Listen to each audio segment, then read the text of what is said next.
سعید بن عبداللہ حنفی کربلا کے گراں قدر شہداء میں سے ہیں جو بہت بہادر و شجاع اور اہل بیت کے حمایتی تھے۔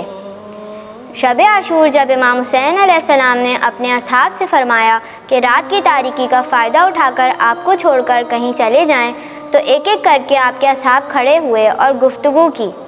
سعید بن عبداللہ نے کھڑے ہو کر کہا، خدا کی قسم، ہم آپ کو کبھی تنہا نہ چھوڑیں گے۔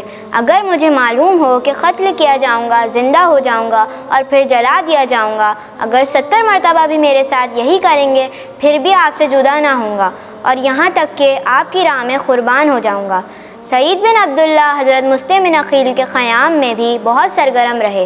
روز عاشور امام حسین علیہ السلام کے سامنے کھڑے رہے تاکہ امام نماز پڑھ سکیں، اور اپنی آخری سانسوں تک امام کے سامنے کھڑے رہتے ہوئے اتنے تیر کھائے کہ یہاں تک کہ زمین پر گر گئے اور اپنی جان دے دی۔